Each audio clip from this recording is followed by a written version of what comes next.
Usain Bolt, Bob Marley, Tom Brady.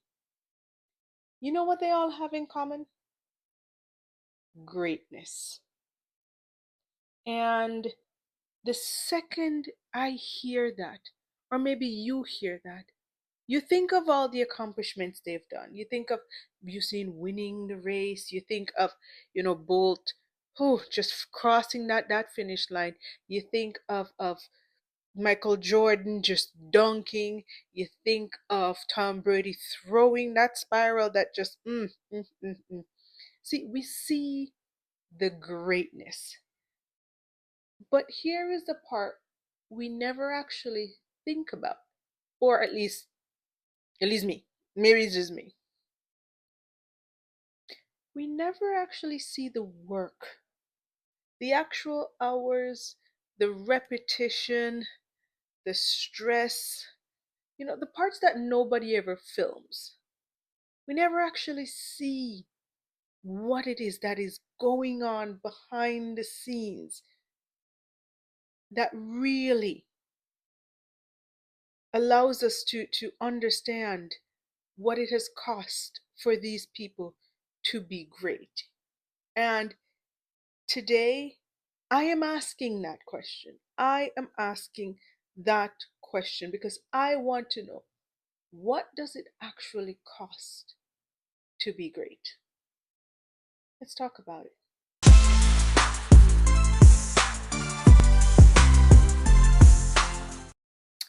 Hi, everybody. Welcome back to I Got Questions. I'm your host, Katie, and of course, this is the podcast where curiosity runs wild. Okay, the questions a little weird, and so are the conversations, of course. And the advice, of course, always unsolicited. So again, hold your lawsuits, okay? Now, I am one of those people who've just I love the word greatness. I really do. And I'm sure everybody has different definitions for what greatness means to them. And I'm going to talk a little bit about it today, at least for me. But one of the things that has always kind of stopped me in my greatness um, journey, it's my love of shortcuts. Good God. See, today I spent an hour doing something, well, at least trying to find a shortcut for something that would have taken me 10 minutes. It took an hour trying to find a shortcut. Now, had I just done it, you know what would have happened? It would have been done. But no, no, no, no, no, no, no. Mm-mm. This is my whole personality. I'm not gonna lie. I love a good shortcut. Give me the long way to do anything, and whew, I will find a way to skip out through half of it. Okay. However, that isn't the same when it comes to traveling. And I know this is gonna be very weird for a lot of you. It is a secret I have kept. I love airports. So, unlike my family, when they travel, they want to be like, plane is up, plane is landing, we're at the destination. Me, on the other hand, I want to go uptown, downtown, roundtown, and parade. I want to go to all the airports. I don't know, something about being in airports just make me happy. I don't know why. And yes, I know, I hear it. I sound crazy, but I love it. I love to see the different airports. I love to see the way a country or city or state decides to represent themselves because that's your entry point. That is where everybody's coming to you for the first time and seeing what you have to offer. And yes, we've seen some airport that should have been an indicator that we have no business being in these places. But hey, you know what? I digress. My point is, it's they really, don't take shortcuts. And I wish it was something that I had a better handle on, because you cannot shortcut becoming good at something, or maybe you can shortcut the shortcut to being good at the shortcut. All right, I'm gonna come back to that, but you know what I mean. You really can't, and that really has gotten me for most of my life. Trying and wanting to be great, but looking for the quicker version to do it. And I want to be great. I genuinely want to be great. I don't want to be famous. Granted, hey, look at this face. It is made for Hollywood. But I just I want to, be good at what I do. Actually, I want to be great at what I do. And one of my hidden talents, at least I have crowned myself, is I love interviewing people. I love talking to people. And if you've read my book, you know that I am a chatterbox. It has been ingrained in me from, yeah, from birth. Can't help it. Katie is a chatterbox. She just loves talking. And I embrace that side of me more than another. And that's one of the reasons I'm doing the podcast, because I love talking to people. I love sharing my advice, even when they did not ask for it. Okay, it's okay. Like I said, hold the lawsuit. Let's just not even talk about it. But I really enjoy this. It is I have built something over the years that I am proud of. I have built a life that I am proud of. I'm becoming a version of myself that I'm proud of. And when I look at, you know, what is available to me and how I receive the things that are being given to me, it really makes me feel all warm and fuzzy and overly excited inside. But if I could just remove the shortcuts and actually do the real work, I can only imagine how much greater I would be. And yes, I am admitting it openly. Yeah, I need some work. I am working through all of it one way or another, and hopefully similar to Tom Brady and Usain Bolt, I will understand the importance of putting in the work and not trying to find a shortcut for it. It is it is to my detriment, and probably if I don't fix it, it won't be to my detriment. But that's neither here nor there. I'm working on it. I am making tiny habits and tiny changes to form tiny habits that allows me to get out of that pattern. And that level of self-awareness, at least for me, it's reminding me every time I see something like I want to do, there has to be a shorter way to this. I'm like, girl, the time it's gonna take you to find the shorter way to do it, you could have just done it, because that is the shortest way. Work with me. And if you have any advice on how to do this better, please don't even just send it my way. Let me know, because I am trying, failing sometimes, but trying nonetheless. So bear with me. Okay. Now, I am, I, I can't help but think about, you know, the fact that Bolt didn't take a shortcut, or at least I didn't see it. He ran a short race, but I didn't see it. I don't know. And I'm sure, Tom Brady didn't miss a film, a training session, just like, Michael Jordan didn't miss a training session. And I say these people because they are notable. Every time you hear their names, it is synonymous with greatness. It and greatness walk in the same sentence. And I know that every single one of them, I know they put in the work. I know that they did the boring, repetitive, nobody's watching, no cameras are there work. And I'm sure someday I will do the same thing. But I wanted to say something to you guys, because somebody asked me, what does success look like for me?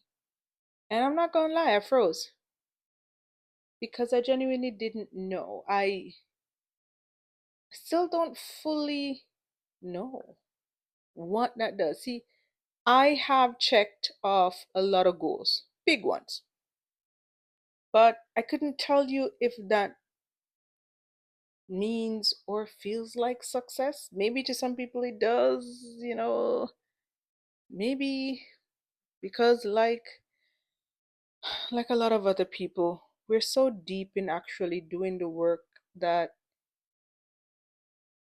we can't even tell you when we arrive. And I know it sounds crazy because I don't know what it cost me to get here because I genuinely feel like I am too busy paying the price to be here.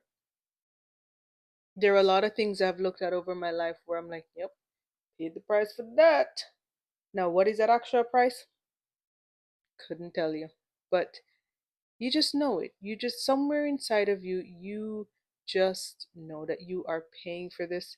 Um, when I looked at, completing my MBA, I know that I missed a lot of family dinners. I missed a lot of time with my daughter. I missed a lot of date nights with my husband, a lot of family time with the rest of my family, a lot of missed play dates with my adult friends, a lot of things just, I didn't have the time. I didn't have the wherewithal to even pull myself together enough to do it. But I knew the price I had to pay in order to finish that. And maybe that is a moment of greatness. I don't know. If you guys think it is, let me know. Because again, I struggle with that particular thing. And I know that success looks different for everybody. I just wish I had an idea of what it looks like for me. I don't know. That's an odd one for me. But again, talk to me. Maybe I don't know. This one is stumping me a little bit. And I can tell you it is going to be the one thing that is continuing to plague me and will continue to plague me until I can actually give a firm answer to that question. Has anybody ever asked you that though? What does success look like to you? Hmm. Let me know your answer to that one. Because I am struggling. I'm very goal oriented. I'm always putting myself into checking the boxes and making sure I meet the quota or meet the requirements, and I do this and I do that. And maybe that is success. I don't know. But maybe by you guys sharing what success means to you, it help me understand or be able to identify what success is. So help me. Help me, please. Okay? And I I am this so-called wannabe. I wouldn't say so-called wannabe. I am a podcast host. I'm an author. Traveling the world, and interviewing people is probably one of the biggest goals and dreams I ever have. I can't wait to sit down and interview, I wouldn't say world leaders, but people who are making an impact.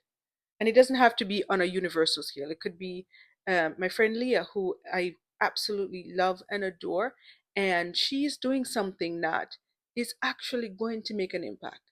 I don't know if she's going to make me spill the beans, but when she's ready, I'll happily share that information with you guys, because I think what she's doing and the thing that she's creating is going to be revolutionary. I think it's going to solve a lot of problems, at least for me and all the health people out there who are big yoga enthusiasts.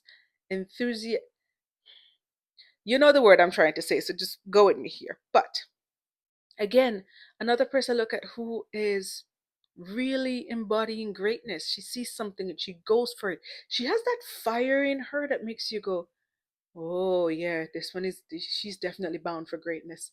No matter which way you put it, you know greatness is in there. And the other day she called me. She's like, "Katie, I thought about your question and I wondered, when you ask, because that's my question of the week, guys. You guys know about it. You guys answered it. Thank you for everybody who, chimed in and shared, their answers to that question.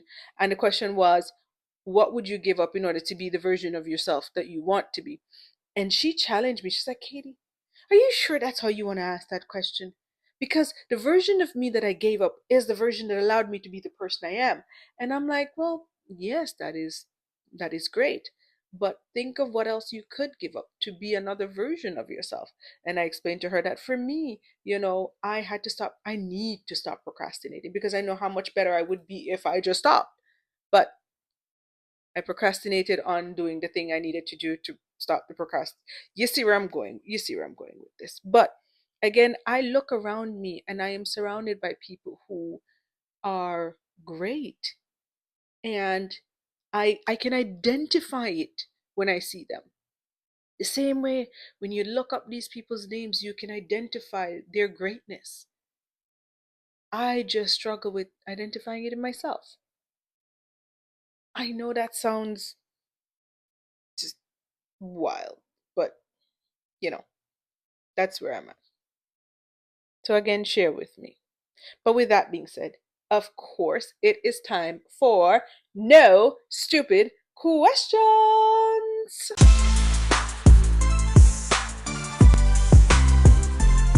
So, welcome back. Yes, it is no stupid questions. And this week's question, it it's so funny. It is one of those things again leading to my shortcut situation. And it says, is it ever actually faster to look for a shortcut? And I'm gonna tell you right now, no. Again, 1 hour looking for a shortcut. Had I done the thing I was supposed to do, I wouldn't have spent an hour. I wouldn't have wasted an hour. Now, yes, there are some things that you can do, for a little bit of shortcut. Like, for instance, checking hotel prices. I go to a website and I cross reference and say, okay, I want to go here, here, here. Show me all the places that I can go and how do I get there? See, quick shortcut. Instead of you having to individually go to each of these, quick and easy. Now, things you shouldn't take shortcut with. Well, they're more like the things I do, and I'm not going to tell you all of those. So just let's move on. Needless to say, a shortcut is useful when used for the right thing. It is a time waster when you spend more time trying to find a shortcut than it would have taken you to complete the task had you just done it outright. Okay? So don't be a Katie. Don't be out here looking for shortcuts for everything in life. Some things are worth putting in the time, putting in the work, even when nobody's looking, even when nobody's watching or care or around to validate or keep you accountable. Sometimes you have to keep yourself accountable. So don't be looking for the shortcuts, okay? Not everything in life requires a shortcut. Plus, we all know life is about the journey, the fun that you take along the way, the lessons you learn. There's a saying in my country, lazy man do work twice. Um, I think that's what you get my point. And I know you know exactly what that means. So I don't even need to explain it. You understand. Okay? So, my friends, that is it for no stupid questions.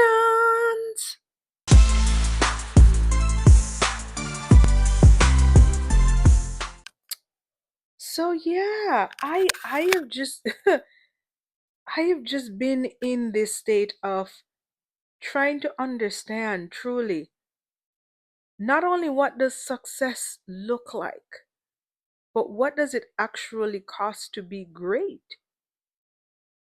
Is it the work we put in? Is it the lack of procrastination? Is it, you know, self-evaluation? Is it putting in the work when nobody's looking? Probably is a mixture of all of those things. But I always wondered, in addition to trying to understand what does it actually cost to be great, are we all willing to pay the price? Because I am sure, you know, and I'm not saying this because, it's just unfortunate, but Tom Brady's family fell apart as a result of him wanting to go back into the sport. It's a price he had to pay. Um, it's unfortunate, but again, that's the price he was willing to pay. And I think where I'm at right now in my life, I wonder to myself sometimes, what is the price I am willing to pay in order to be great? And my husband, he's so funny. He always comes back and be like, but great at what? Because in order for you to decide what the price is and what you're willing to pay, you must know what it is you are trying to be great at. And I love how his brain works sometimes because I'm like, huh. He's like, here's the thing. Once again, you're trying to take the shortcut. You got to be willing to put the work in anything you are doing. You got to be willing to weed out and work through, not jump 3 steps ahead, only to realize you got to now jump 5 steps backwards. And I hope somewhere down the line, we can all get to that point where we no longer take shortcuts on our lives and we are acknowledging or being willing to acknowledge what is the price we are willing to pay in order to be great. Because greatness has a cost and not everybody is willing to pay it. Better yet, not everybody can afford to pay that price. Okay? Now, of course, I'm not going to leave you guys empty handed.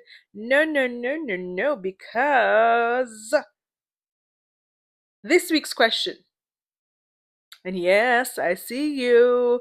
I know what you're thinking. I am ready. I am ready. And again, I want to take an opportunity, take a moment to thank each and every one of you for sharing your stories with me.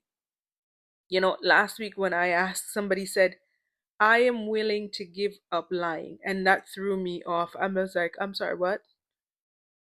You would give up lying in order to become a better version of yourself. Why? What? Girl, why you lying to begin with? Like, what? But again, here we do not judge. So I was like, okay. Because at first I was like, I was like, okay, they do not judge these people. Girl. Hear them out. These are your friends. Okay? These are people who are listening to you.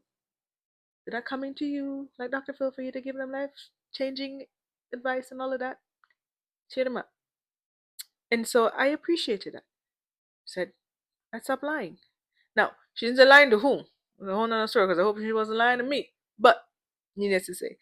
And another person said they would give up chocolate. Now, I'm not gonna lie. I'm a lover of chocolate, so I would not even. I'm not gonna.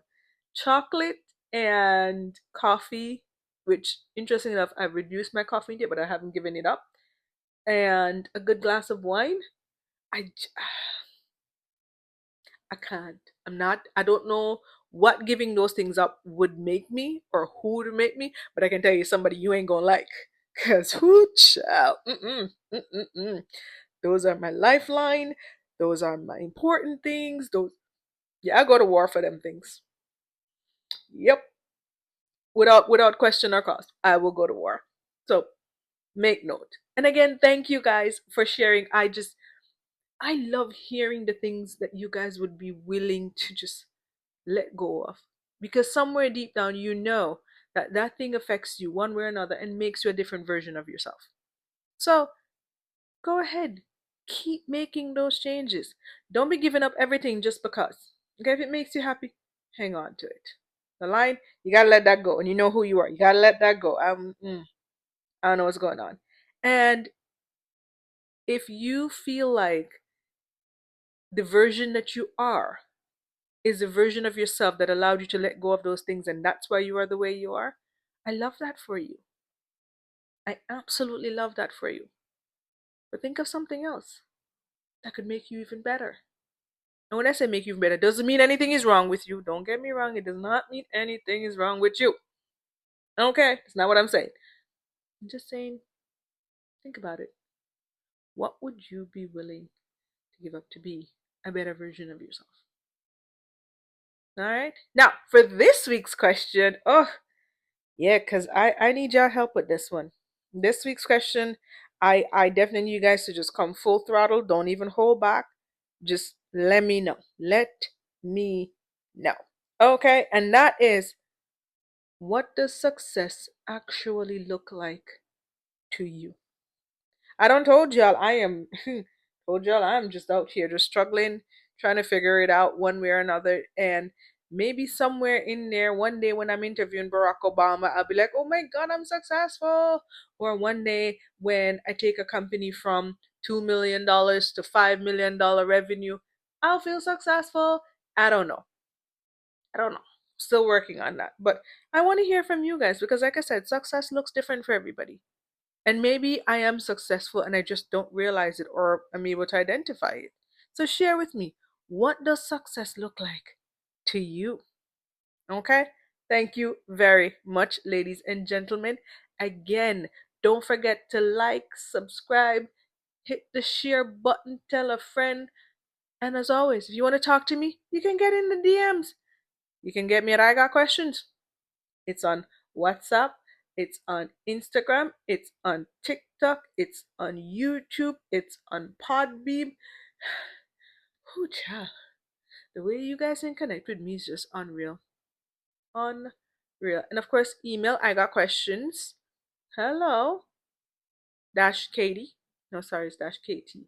I'm gonna come back to you on my email because clearly I need to get my ducks in a row. And I think one of them is a pigeon masquerading as a duck. So I'm gonna figure that out and come back to y'all. But in the meantime, there are many ways you can get to me. Share with me, guys, what does success look like to you? And share this episode with anybody you think it may be helpful for, or maybe questioning themselves and can share some answers with me. Yes, man. Tell me what's going on. But as always, you ask, I answer, and I ask nothing more than for you guys to stay curious. Until next time, bye.